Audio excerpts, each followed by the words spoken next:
두 번째 시간 들어갈게요. 가격 이론은 지금 가치와 가격이 같다 그랬어요. 제가 틀리다 그랬어요. 틀리다 그랬죠. 그죠? 요 두 가지 비교가 시험 문제 나와요. 그죠? 그래서 이제 가격 이론에서는 넘겨보시면은 넘겨보시면은 자, 페이지 가시면 교재 626페이지 가시면 부동산 가격의 형성 과정이라는 게 있죠. 그죠? 여기도 이제 별표는 하나는 쳐놓으세요. 그래서 이제 최근에 경향이 가치의 발생 요인을 약간 좀 틀리게 내고요. 그 다음에 가치 형성 요인을 간단하게 그냥 물어본 취지였거든요. 그래서 이제 요 과정이 없는 이제 보는데, 자, 일단은 이렇게 볼게요. 전체적인 흐름을 봐야 되기 때문에, 자, 우리가 이제 보통 옛날에 가격이라고 하는데 이제 가치라고 표현합니다. 그죠? 그래서 평가사가 부동산 가치 형성 요인부터 봐요. 가치 형성 요인. 그래서 가치 형성 요인은 일반 요인, 지역 요인, 개별 요인이라는 게 있을 겁니다. 그죠? 그래서 우리가 일반적 요인, 그래서 일반적 요인, 요인을 뺄게요. 그냥 지역적 요인, 개별적 요인을 본다는 얘기예요. 그럼 예를 들어서 이제 일반적이라는 것은 전체입니다. 전체. 전 국토 공간에 영향을 줄 수 있는.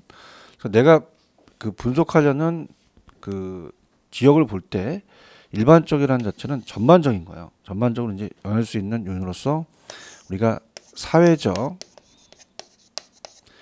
경제적, 행정적입니다. 근데 내가 이 부동산을 본다면, 여기 있는 걸 본다면 요 안에 있는 지역이 있죠. 그죠? 그 지역을 먼저 봐요. 그 지역 분석을 하고 대상 부동산의 갭을 보는 거거든요. 그죠? 이게 이제 순서고요. 그래서 이 순서대로 이제 가서 이 가치 형성 요인을 먼저 봅니다. 그래서 이제 오른쪽에 가시면은 가치 형성 요인이라는 게 있죠. 그죠? 개념 잡아봅니다. 가치 형성 요인은 대상 부동산의 경제적 가치에 영향을 미치는 일반적 요인, 지역 요인, 개별 요인, 요 세 가지로 등을 말하며 이는 가치 발생 요인에 영향을 미치는 여러 가지 요인을 말한다 이렇게 돼 있죠. 그죠? 그 정의가 한번 시험 문제 나왔었어요. 가치 형성 요인. 그래서 이게 이따 제가 보여드리겠지만 부동산 가치 발생 요인에 영향을 줍니다. 그죠? 그래서 이제 영향을 준다는 건데, 그러면서 밑에 가시면 우리가 이제 그 세부적인 내용은 제가 일단은 뭐 내용을 그냥 가볍게 본다면 가치 형성 요인은 그 요인을 이루는 여러 현상이 변동이죠. 변동. 그럼 당연히 그 환경이 그냥입니까? 항상 변합니까? 변하고. 그 다음에 동태적은 또 변한다는 얘기죠. 그죠? 그 다음에 이제 거기 보시면은 각각 독립하여 개별적으로 작용하는 것이 아니라 서로 유기적으로 연관성이 있다고 되어 있죠. 그죠? 연관성 박스.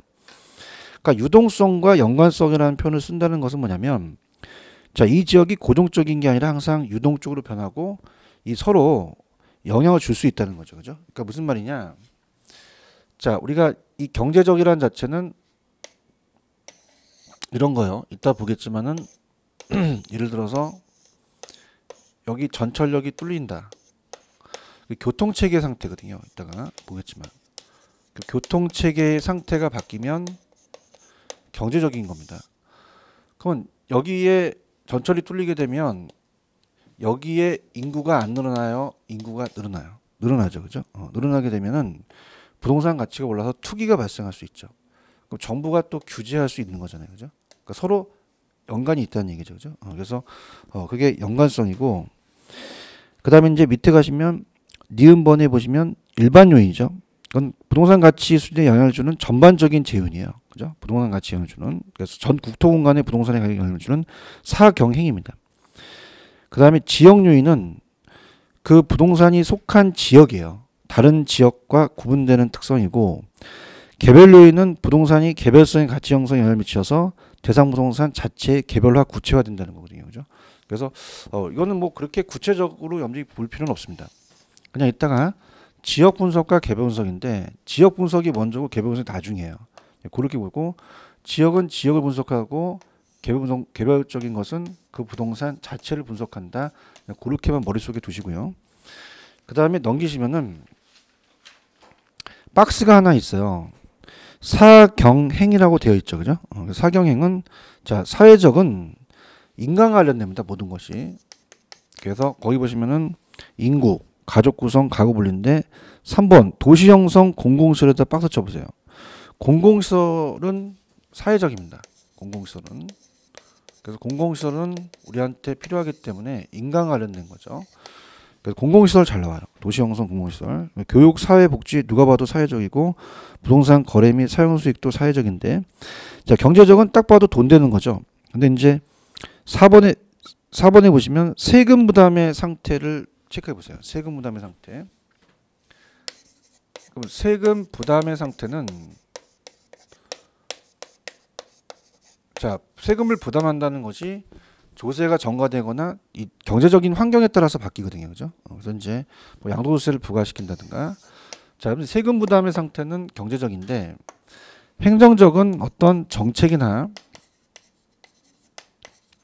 제도나 규제, 특히 세제입니다. 세제. 세제는 조세 제도가 바뀌는 거거든요. 자, 그래서 거기 보시면은 우리가 5번에 보시면 행정적이 5번에 보시면 부동산에 관한 세제 있죠. 세제. 세제는 행정적으로 봐야 됩니다. 그러니까 아까 세금 부담의 상태는 경제적이고 행정적의 세제는 행정적이다. 그 다음에 경제적은 뭐 아까 6번의 교통체계죠. 그죠? 교통체계는 자, 요것도 잘 나오는데 자, 전철이 들어섰다. 도로가 확장됐다. 그럼 전철도 공공시설이 좀 하지만 전철이 뚫리자마자 인구가 바뀌고 정책이 바뀌는 게 아니라 상권이 바뀝니다. 그죠? 그래서 이 행정적은 정책이니까 이거는 경제적으로 봐야 돼요. 교통체계는. 교통체계 경제적이 잘 나와요. 그 다음에 기술혁신 및 산업구조도 체크하십시오. 예전에. 그래서 기술혁신 및 산업구조는 그 지역이 1차에서 3차선으로 바뀌게 되면 경제적 효과니까 당연히 경제적이죠. 그죠? 그다음 행정적은 동그라미 쳐보세요. 제도. 그죠? 제도. 상태에 동그라미 치시면 굉장히 상태가 안 좋으신 분이고 제도. 그 다음 밑에 두 번째 부동산에 관한 이용에 관한 계획, 규제. 그 다음 3번에 가시면 규제, 4번에 정책, 5번에 세제, 6번에 규제 나오면 이건 다 행정적 찍으셔야 돼요. 그죠? 그래서 오지선다기 때문에 얘가 문제의 비중이 높습니다. 그렇지만 예전엔 출제됐는데 요즘은 잘 출제가 되진 않아요. 그래도 준비하고 가셔야 돼요. 그래서 찍어드리면 공공시설은 사회적이에요. 근데 교통체계는 경제적입니다. 세금을 부담하는 건 경제적인데 세제는 행정적입니다. 이 정도만 체크하시면 돼요. 그 다음에 이제 뭐 지역은 지역을 분석을 하고 개별 요인은 토지와 건물 자체니까 이건 참고만 하세요. 그죠? 그래서 이렇게 보시고 그러면 이제 여러분들이 오른쪽에 보시면 가치 발생 요인이라는 게 있죠. 그죠? 가치 발생 요인을 요즘 좀 많이 물어봐요. 그죠? 그래서 가치 발생 요인은 그러니까 평가사가 형성 요인을 봤으면 가치 발생 요인을 보자는 거예요. 자, 그러면 가치 발생 요인은 뭐냐면 우리 시장은 불안전합니다. 안전 경쟁 시장이 아니에요. 그래서 수요와 공급이 바로 만나서 가격이 형성되기가 힘들기 때문에 평가사 입장에서는요. 가치의 발생 요인을 찾아냅니다. 그래서 이게 네 가지가 있는데 여러분들이 지금 1번에 가시면은 기억에 가시면 효용이나 유용성이라고 되어 있을 거예요. 찾았죠, 그죠? 자, 이건 뭐냐면, 자, 효용성, 부동산이 생략이 됐죠, 다. 부동산의 효용성과 유용성은, 자, 어떤 용도에 대한 그 쓸모성이죠. 자, 봅니다. 여기 만약에 여기가 주거용인데 여기 전철역이 뚫리게 되면 편리성이 증가하죠. 그죠? 편리성이. 그래서 편리성과 주거용은 쾌적성이고 상업용은 수익성, 공장은 생산성이에요. 편리성이 유용성이에요. 그럼 여러분들이 편리성이 증가하면 수요가 감소하겠어요? 수요가 증가하겠어요? 증가하죠. 그래서 가치를 상승시킵니다. 그 가치를 발생시키는 요인이라는 얘기예요. 그죠? 그래서 이제 효용은 부동산을 사용 수익으로 함으로써 인간의 필요나 욕구를 만족시키는 재화의 능력입니다. 그래서 밑에 용도에 따라서 주거지는 쾌적성, 상업지는 수익성, 공업지는 생산성이라고 되어 있죠. 그죠? 근데 한번 시험 문제 어떻게 나왔냐면 효율성 하면 안 돼요. 효율성은 이용을 잘하자는 형평성의 반대죠. 그죠? 그러니까 효율성 하면 안 되고 효용성이 맞습니다. 체크하시고 두 번째 니은의 유효수요라는 게 있어요. 자, 유효수요도 시험 문제 한번 나왔었는데 부동산의 유효수요죠. 그죠? 자, 그러면 여러분들 우리가 수요라는 것은 살 의사만 있어야 돼요. 살 능력도 있어야 돼요. 그래서 시험 문제 구매할 의사와 지불 능력을 갖추지 않는다, 갖춰야 돼요. 갖추지 않는다고 시험 문제 나왔거든요. 갖춰야지만 실질적으로 수요가 돼서 발생을 한다는 얘기죠. 그죠? 그 다음에 밑에 가시면 상대적 희소성입니다.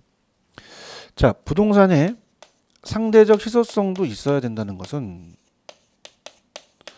희소성이라는 것은 수요에 비해서 공급이 부족하다는 얘기예요. 그죠? 그래서 공급이 부족하니까 어떻게 돼요? 공급이 제한돼 있다 보니까 또 가치가 상승할 수가 있죠. 그래서 상대적 희소성은 욕망의 충족수단 질적 양적으로 유한 부족한 상태에 의문하는 것이기 때문에 부동산 수요에 비해서 공급이 상대적으로 부족한 겁니다. 그죠? 그러면 자, 여기서 이제 엄지 좀 말씀을 드리겠는데, 우리가 이따 문제를 잠시 이때 풀 건데요. 잘 생각해 보세요.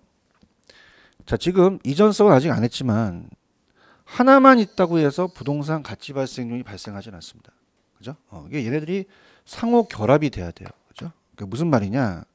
자, 봐봐요. 여러분들이 지금 마시고 계시는 공기는 유용성은 없습니까? 유용성은 있습니까? 유용성이 없습니까? 제가 없다는 분은 얼굴에다 냅을 씌웁니다. 그죠? 그래서 유용성 있어요 했더니 있어요 풀어주세요 그러는 거지. 근데 공기는 유용성은 있지만 상대적 희소성이 없기 때문에 공기는 존재량이 많고 수요에 비해 공급이 부족하지 않아 가격이 존재하지 않습니다. 근데 토지는 존재량이 적고 수요에 비해서 공급이 부족하죠. 그러니까 희소성도 있어야 돼요. 그죠? 그래서 여러분들 지금 중간 점검인데 하나만 발생해도 가격이 발생한다면 틀려요. 그죠? 그래서 바로 한 페이지 넘겨서 기출문제를 볼게요. 이따 하면 다 까먹기 때문에 기출문제를 보시면 기출 파헤치기 부동산 가치 발생 요인에 관한 설명 중 틀린 것은 가치 가격 발생 요인 3번 효용, 유효수요, 상대수요성 하나만 있어도 가격이 발생합니까? 상호 결합이 돼야 됩니까? 결합이 돼야 되죠. 무슨 말씀인지 아시겠죠? 그죠? 독립적이다고 해서 가격이 발생되는 게 아니에요. 이해하셨죠? 그죠? 이걸 머릿속에 두시고 그 다음에 전 페이지 가시면 권리의 이전성이라는 게 있어요. 부동산의 권리의 이전성. 자, 이건 무슨 말이냐? 자, 우리가 물건을 실체로 넘겨야 돼요. 권리를 이전시켜야 돼요. 그래야지만 가격이 발생하죠. 그죠? 그래서 우리가 이전성은 세 번째 줄에 단순히 물리적인 이동만이 아니라 부동산 소유권으로 법적으로 이전을 해야 가격이 발생할 수 있다는 얘기예요. 이해하셨죠? 그죠? 이렇게 해서 정리를 해주세요. 그죠? 그래서 요거는 자 나왔던 거 다시 한번 봅니다. 우리 시험 문제 뭐가 나왔냐면 효율성 하면 안 돼요. 효용성이 맞고 지금 여러분들 풀어보셨지만 이 가치 발생 요인은 하나만 존재해야 됩니까? 상호 결합이 돼야 됩니까? 결합이 돼야지만 가치가 발생한다는 게 나왔어요. 그죠? 그래서 꼭 여러분들 요게 시험 문제 또 자주 출제가 됩니다. 체크를 하시고요. 그 다음에 이제 전 페이지 한번 가보세요. 전 페이지 가시면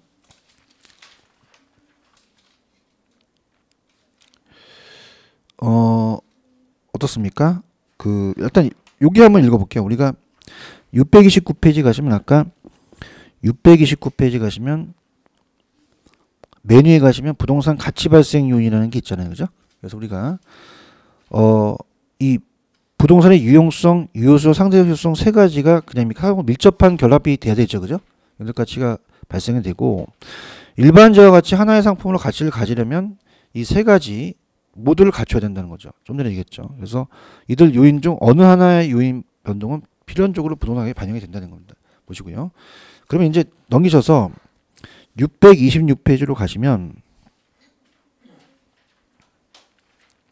어떻게 됩니까? 우리가 지금 가격의 형성 과정이 형성 요인이 발생 요인의 하살표가 이렇게 돼 있죠. 그죠? 그러면서 우리가 어때요? 가치 발생 요인은 효용과 유효수요는 수요고 상대적 희소성 공급이에요. 상호 결합에 의해서 시장에 수요 공급이 만들어져서 가격이 발생된다는 거죠. 그죠? 그러면 이제 가격은 다시 또 수요 공급에 영향을 줘서 가격의 이중성이라는 걸 이따 설명을 할 겁니다. 그러면은 위에 가치 형성 요인은 가치 발생 요인을 영향을 주고 가치 발생 요인은 수요 공급의 변화를 영향을 주셔서 가치가 결정이 된다는 거죠. 이해하셨죠? 그죠? 그러면 뭐가 시험 문제냐면 자, 오른쪽에 보시면은 아까 개념에 어떻게 됐죠? 제가 아까 이 가치 형성 요인은 경제적 가치에 일반 지역 개별이 있고 가치 발생 요인에 영향을 미친다 그랬죠. 그죠? 그럼 자, 여쭤 볼게요. 여러분들 아직 출제가 안 됐지만 형성 요인이 발생 요인에 영향을 미치지 발생 요인이 형성 요인에 영향을 미치는 건 아니에요. 그죠? 그러니까 얘네들이 있기 때문에 형성되는 건 아니죠. 그죠? 그래서 이게 아직 안 나왔어요. 그래서 어떻게 여러분한테 암기를 시키냐면 이렇게 가야 돼. 이렇게. 그죠? 그래서 따라해 보세요. 형발로 해보세요. 그러니까 형성 요인이 발생 요인입니다. 이해하셨죠? 그죠? 그래서 그렇게 보시고 또 아직까지 안 나온 게 형성 요인은 일반적, 지역적, 개별적 요인입니다. 그럼 여러분 시험 문제에 가치 발생 요인은 일반적, 지역적, 개별적이다 하면 틀리죠. 형성 요인이 이거예요. 그죠? 그러면 자 이렇게 볼게요. 여러분들 그냥 재밌게 합시다. 그냥 우리가 즐겨요. 발령이야, 형발이야. 형발이죠. 그죠? 무슨 요인이 무슨 요인에? 형성 요인이 발생 요인에. 그죠? 그래서 우리 형이 발이 되게 커요. 그래서 아침마다 일찍 깨요. 그죠? 그럼 발이 일찍 깨요? 형이 일찍 깨요? 형이 일찍 깨죠. 그럼 그냥입니까? 형이 일찍 깹니까? 일찍 깨죠. 그죠? 그래서 따라봐요. 일찍 깨. 누가 일찍 깨요? 형이. 이렇게. 이해하셨어요? 이렇게. 이렇게 강의한 제 자신이 초라한데 어떻게 하겠습니까? 안 들어오는데. 그죠? 그러니까 잘 보세요. 나야 평가를 전공하고 365일 강의해요. 그죠? 그러면 이거 머릿속에 뭐 꿈꾸다가 이렇게 생각나겠죠. 근데 여러분들이 6과목을 배우고 이론을 가리켜도 집에 가면 생각이 안 나. 근데 형발은 생각이 나. 그다음 발이 일찍 깨, 형이 일찍 깨. 형이 일찍 깨죠. 이렇게. 그래서 이런 것들을 제가 하는 저의 취지를 정확하게 판단하셔야 돼요. 그죠? 이해하셨죠? 그죠? 그러니까 이렇게 보세요. 저 보세요. 무슨 요인을 먼저요? 그러면 전철이 뚫렸죠. 입을 전철 뚫렸죠. 그럼 주거형이 그냥이요. 편리성이 증가해요. 수요가 어떻게 돼요? 가격이 어떻게 돼요? 이 과정이라는 얘기예요. 맞나요? 근데 아까 하나만 있어야 돼요? 결합이 돼야 돼요? 자, 요형성만 있어야 돼요? 희소성도 있어야 돼요? 공급이 제한되니 가치가 상승한다는 거죠. 이해 가셨습니까? 그 다음에 이제 어떤 걸 여러분들 보여드리냐면 넘기시면 629에 가시면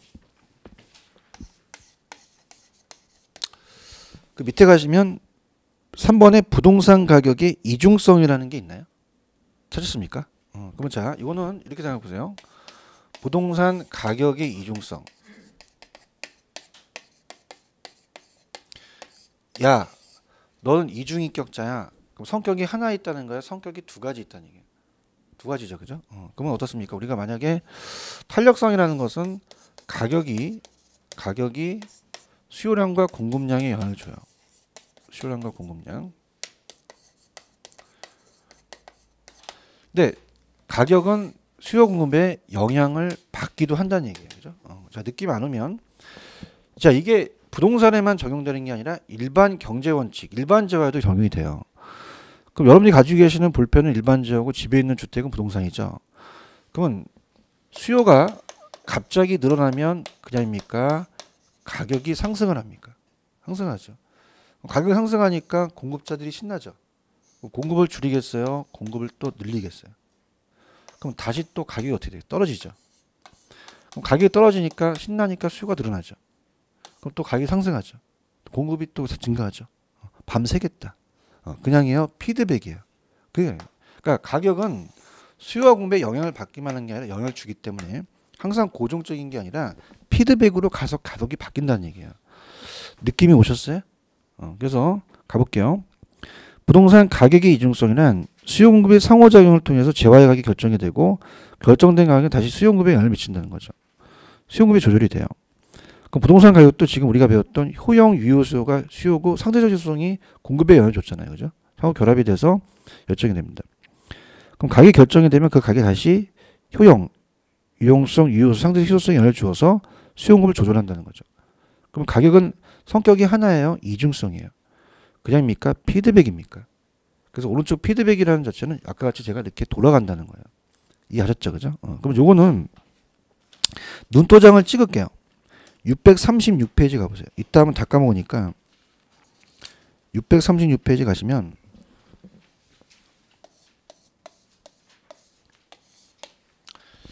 거기 수요 공급의 원칙이라는 게 있을 겁니다.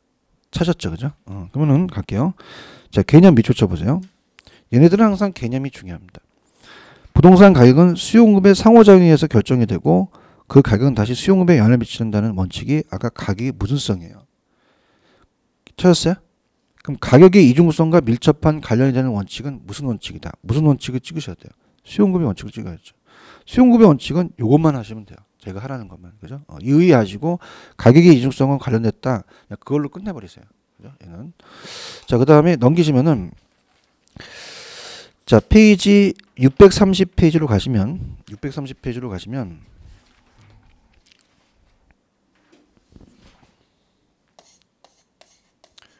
거기 보시면 가격의 특징이라는 게 있죠. 가격의 특징은 예전에 한번 출제가 됐었는데 지금은 잘 안 나옵니다. 그래서 파란 색깔이 출제가 됐었고 그 파란 색깔을 다음 주에 제가 문제를 냈는데 일단 이렇게 해볼게요. 여러분들 부동산은 지금 이 건물은 요거 팔면은 가격만 받아요? 가격 받기 전에 임대료도 받아요? 그럼 가격만 있나요? 임대료도 있나요? 그렇죠. 이 가격은 교환의 대가인 가격과 용익의 대가인 임료로 구성되어 있다는 거예요.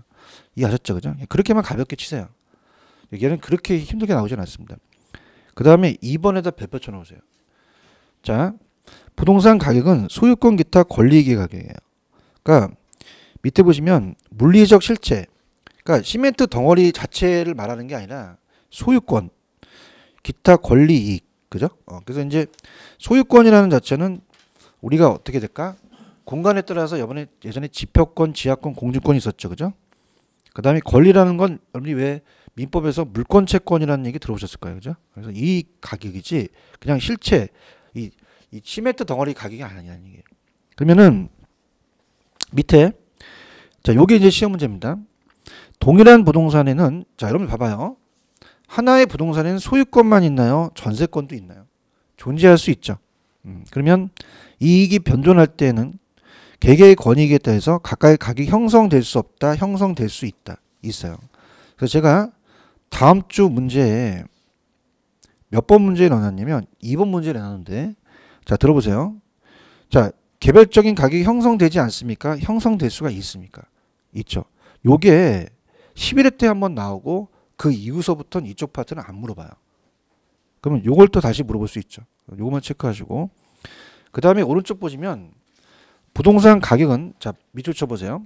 단기적 배려예요? 장기적 배려예요? 자, 여러분들 봐봐. 부동산 가격은 항상 고정적입니까? 변합니까? 변하죠. 그죠? 아까 여러분들이 어떻게 해야 돼요? 장래를 예측해야 된다 그랬죠. 그죠? 그래서 장래에 대한 걸 고려해야 된다는 거죠. 장래. 그 다음에 부동산 가격은 여러분들 지역마다 똑같아요? 가격이 틀려? 아니, 강북하고 강남이 똑같아? 틀려? 틀리죠? 그 다음에 저기 보세요. 이 건물하고 옆에 건물은 똑같아? 틀려? 그럼 개별적으로 다를 수도 있죠. 그죠? 이런 가격이 형성될 수 있다. 그냥 가볍게 치세요. 파란 색깔 위주로 가세요. 그 다음에 부동산 가격의 재원칙은 그냥 못 넘어갑니다. 별표 3개 쳐놓으세요. 여러분들 3개라는 뜻은 무슨 뜻입니까? 나온다는 얘기죠. 그죠? 그래서 이제 이게 어렵기 때문에 자, 이걸 이제 천천히 이번 시간하고 다음 시간에 연결시켜서 갈 건데 얘가 상당히 어렵습니다. 그래서 우리가 이제 일단은 가격 이론이 좀 전에 가치와 가격이 틀렸고 따라해보세요. 형발. 그 뭐가 뭘 영향줘요? 형성 요인이 발생 요인에. 그래서 부동산 가치의 형성 요인이 발생 요인에 영향을 줍니다. 가치의 발생 요인.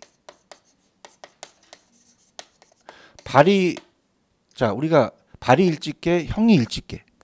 일찍게 기억하시죠, 그죠? 이렇게 정리해 주세요, 그죠? 그래서 여기도 이제 문제가 한 문제가 나오고, 근데 3번은 제가 가격 재원칙인 3개 친 것은 매년 출제돼요. 부동산 가격. 그래서 얘는 부동산 가격의 재원칙입니다.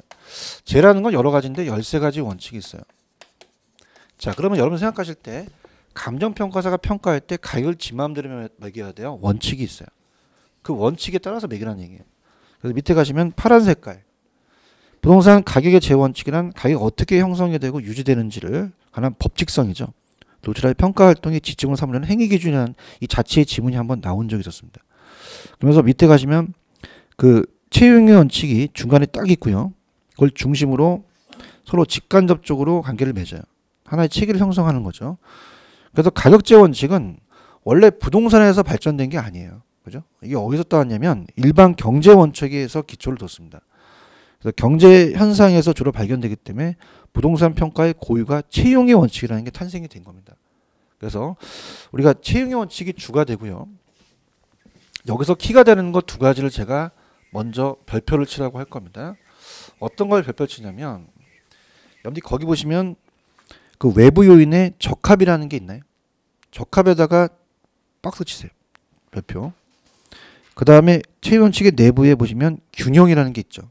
적합과 균형이 제일 잘 뜹니다.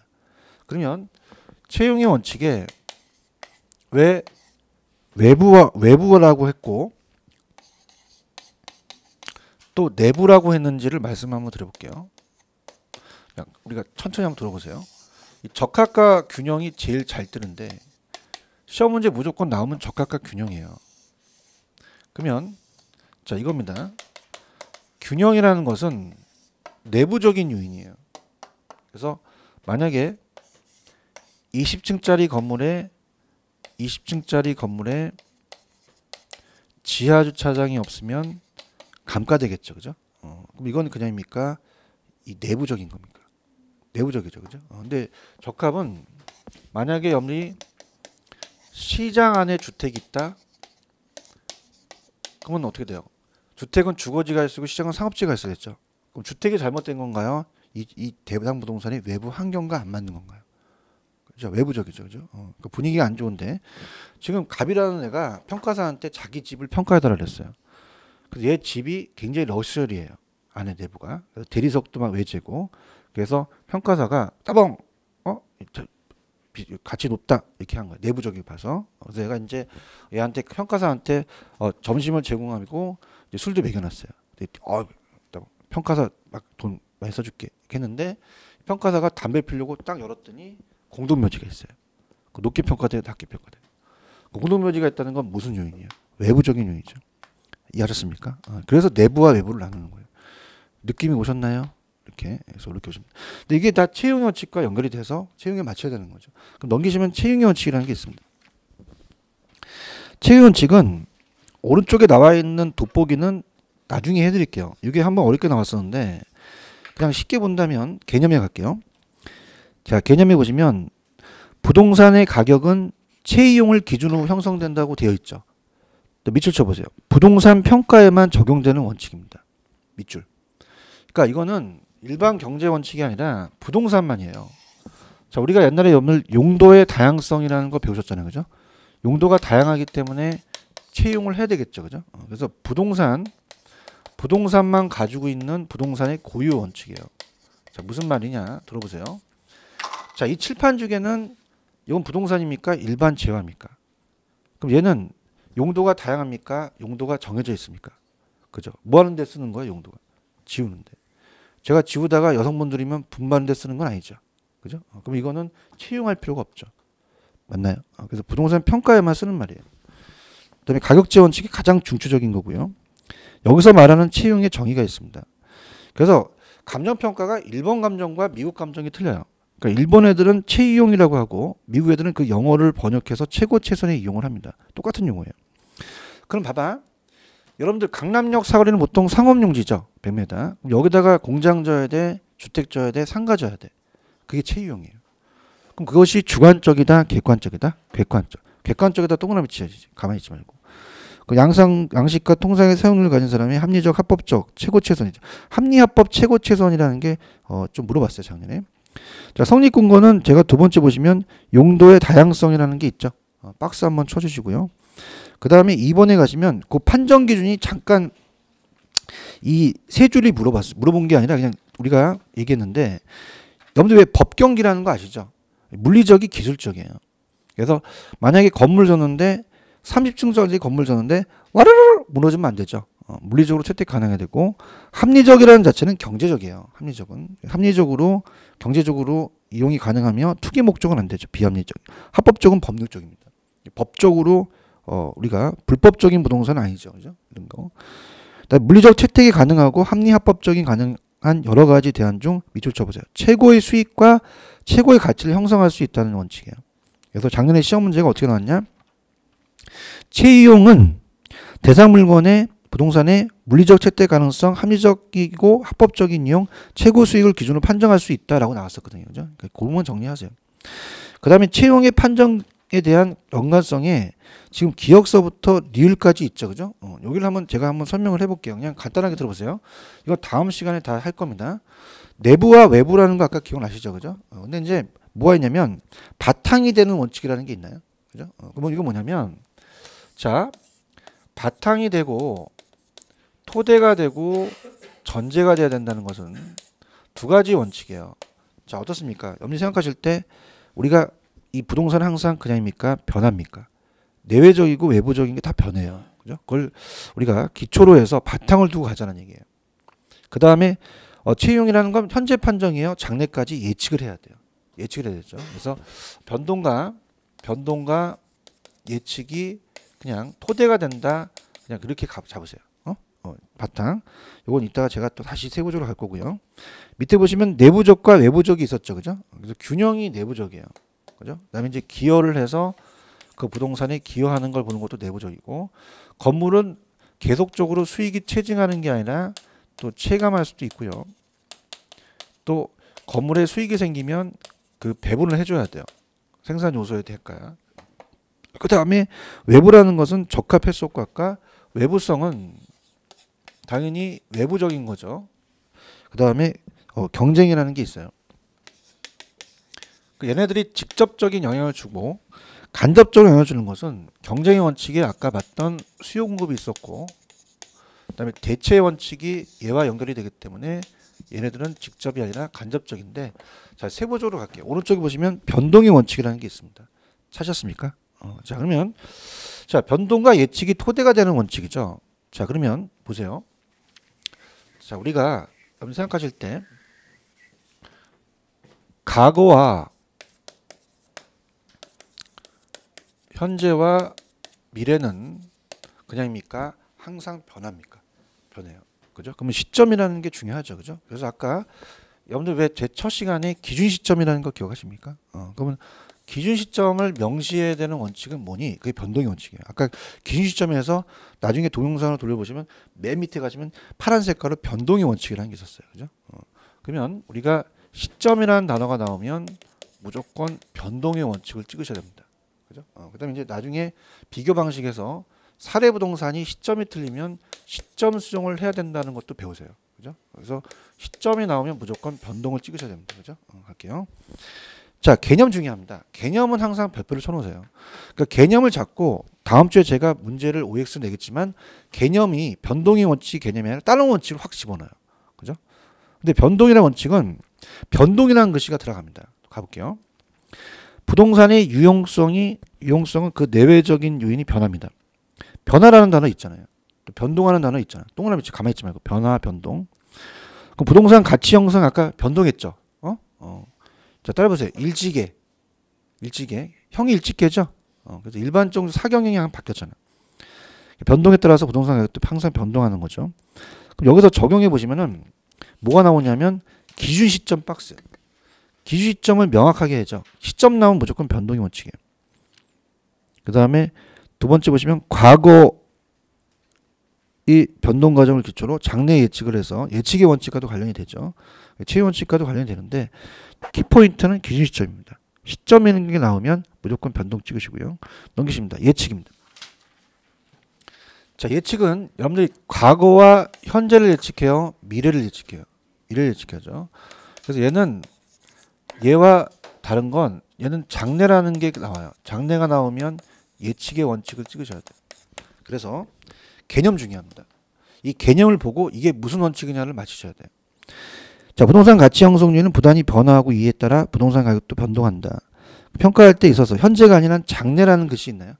장래가 나오면 무조건 예측입니다. 장래. 그 요인의 추이나 이 동향에 대한 예측. 적용도 보세요. 부동산 가치는 장래라는 것이 있죠. 그죠? 장래 유무형의 편익에 대한 현재 가치로 하기 때문에 이 장래라는 게 중요한 거죠. 그죠? 그래서 그렇게 여러분 체크하시고 균형 갑니다. 자, 균형을 가시면 균형을 가게 되면요. 자, 얘는 지하 주차장이 없어요. 그래서 이제 이게 작년에 뭐가 나왔냐면 요게 기능적 감가입니다. 기능적 감가. 그래서 여러분들 요거는 제가 페이지 653페이지를 좀 볼게요. 653.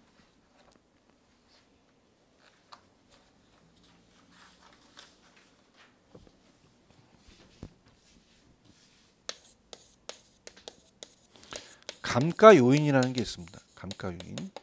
자, 그래서 일단은 이쪽 파트가 이제 그 원가 방식의 원가법인데 653페이지 감가 요인에다 별표를 하나 쳐놓으세요. 그래서 이번 1, 2월 달 과정은 요 안에 있는 원가법은 자세히 못합니다. 이 감가 요인만 체크하는 게 감가 요인이 한 문제 정도 배정이 돼요. 별표를 쳐놓으시고요. 자, 여러분들이 건물은 그냥요 감가가 돼요. 되죠, 그죠? 그래서 이제 감가 요인이 물리, 기능, 경제적, 법률 쪽도 있지만 법률 쪽은 이제 경제적 감가에 포함이 되고 법률 쪽 하자는 그래서 세 가지 감가예요. 넘겨보세요. 넘기시면 거기 보시면 물리, 기능, 경제적, 법률적 감가라는 게 있죠, 그죠? 그래서 우리가 처음이니까 천천히 한번 들어가 볼게요. 갑니다. 자, 이거는 여러분이 가져가셔야 돼요. 그래서 세 가지 건물이 있습니다. 세 가지 건물이. 자, 그래서 하나는 자, 다 5층짜리 건물인데요. 똑같이 다 5층짜리 건물인데 자, 하나는 금이 많이 갔어요. 시간이 경과돼서 사람도 시간이 경과되면 노화가 됐죠, 그죠? 노화됐다. 노화된 것은 물리적 감가라고 합니다. 물리적. 근데 노화는 안 됐는데 엘리베이터가 없거나 지하 주차장이 없어서 기능적인 감가가 될 수 있죠, 그죠? 그래서 기능적이라는 자체는 이따 보시게 되면 형식의 구식화예요. 그러니까 형식의 구식화라는 것은 그 형식이 옛날 방식이죠. 재래식 부엌. 촌스럽다는 얘기예요, 그죠? 그래서 이거는 내부적인 감가입니다. 내부 감가.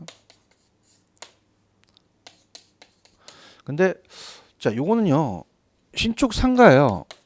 그럼 신축 상가는 금도 안 갖고 엘리베이터가 있어요. 그죠? 그럼 물리 기능이라고 볼 수는 없는 거죠. 근데 여기가 만약에 탄광촌이 있어서 유동인구가 많아서 신축 상가에 시장성이 있으니까 입점을 했는데 탄광촌이 폐광됐다고 해서 같이 못 움직이잖아요. 그죠? 그럼 어떻게 생각하세요? 이건 치유할 수가 있어요.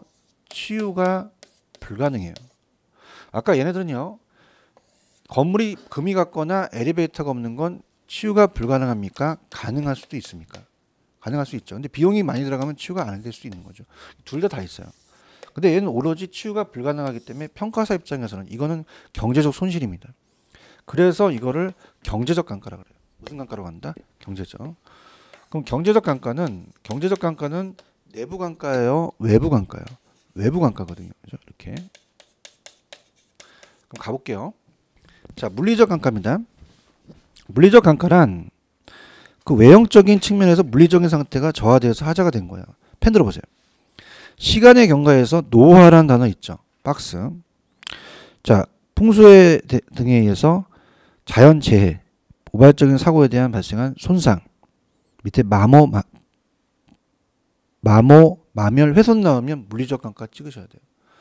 근데 기능적은 뭐냐면 이 내부 상태의 기능적인 효용이 변함에 따라서 아까 이 대상부동산이 이제 균형의 원칙 지금 했었죠, 그죠? 균형이 이제 내부 구성 요소가 하자입니다.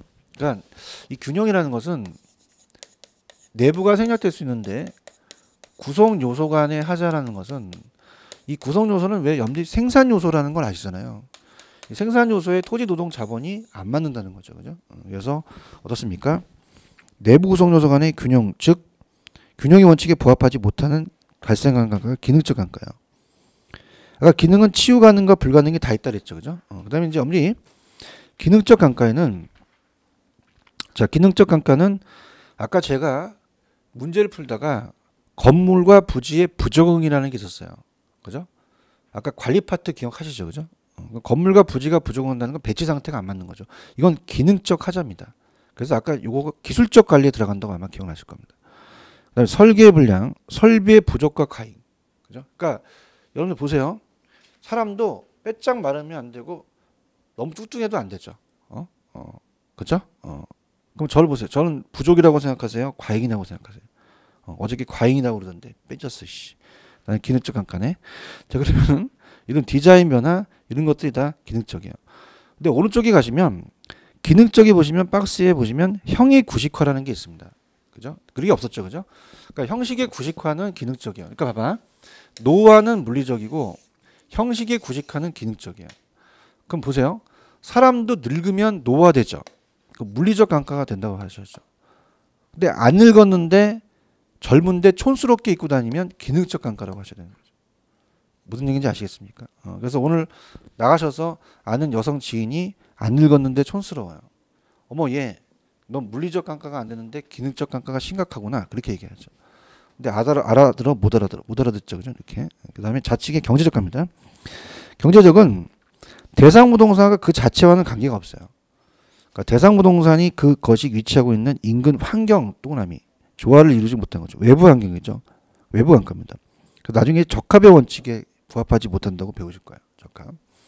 그래서 부동산 자체에서 발생하는 것이 아니기 때문에 대상 부동산에 계량문을 설치한다고 하더라도 치유가 아까 불가능하다고 얘기했죠. 그죠? 그럼 그 밑에 경제적 감가 요인에 그 예제가 나올 가능성이 있는데 보세요. 부동산과 그 부분 인근 환경이라는 것도 동그라미 환경. 여러분 생각해 보세요. 이 환경이라는 자체는 인근이라는 게 생각됐지만 자, 이 내부적인 환경이에요. 당연히 외부 환경이에요. 외부죠. 그죠? 그러면 경제적 감가겠죠. 그죠? 그다음에 거기 보시면은 인근 지역의 세태라는 게 있죠. 그죠?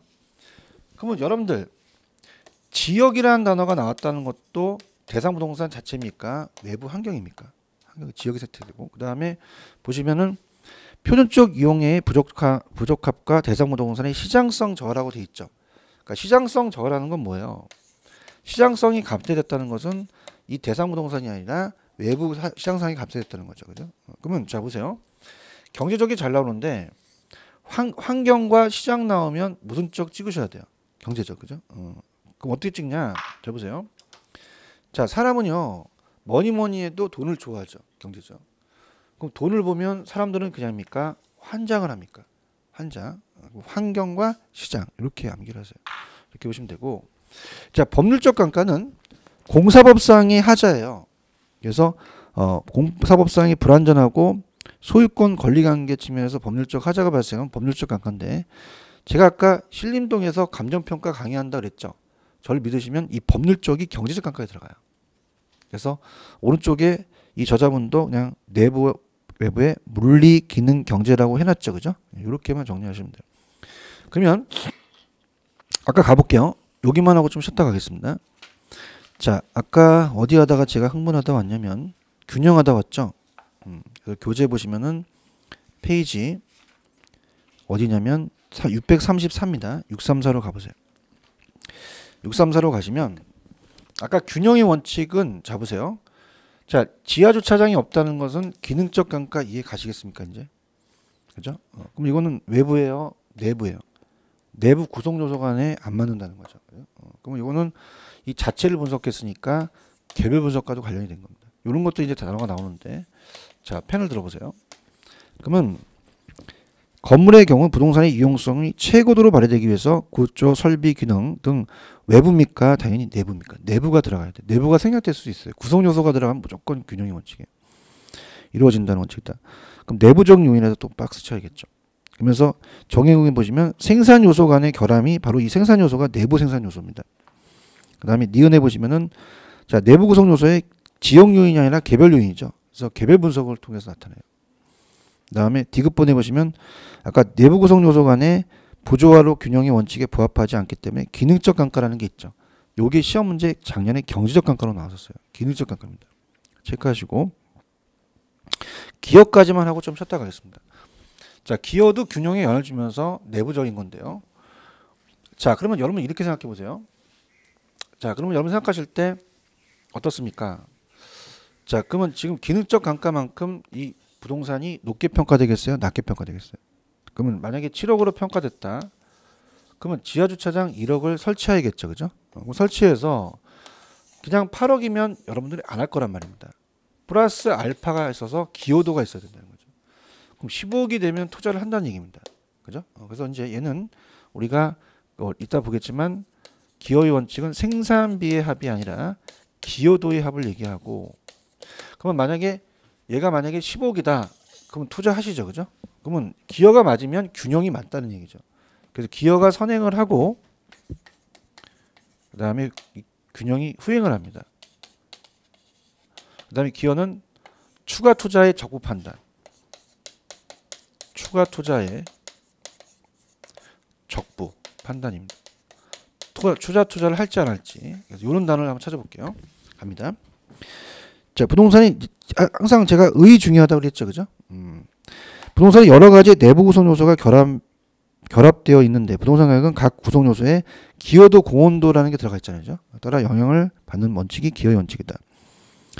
그럼 부동산의 어떤 부분이 당해 부동산의 전체 수익 또는 가격에 어느 정도 기여한다는 것이 부분과 전체의 관계예요.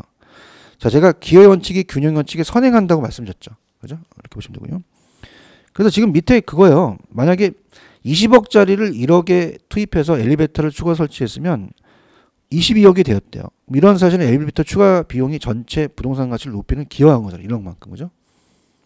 이해 가시겠어요? 그 다음에 밑에 니은번이 한번 요게 그대로 이제 시험 문제 나왔었는데 인접한 다른 토지를 매입해서 합병한 경우 건물에 증축하는 경우는 부동산에 미치쳐 보여야지. 추가 투자의 적정성 판정이라고 돼 있죠. 그죠? 그러니까 추가 투자를 할지 안 할지에 대한 적부 판단에 들어간다는 얘기죠.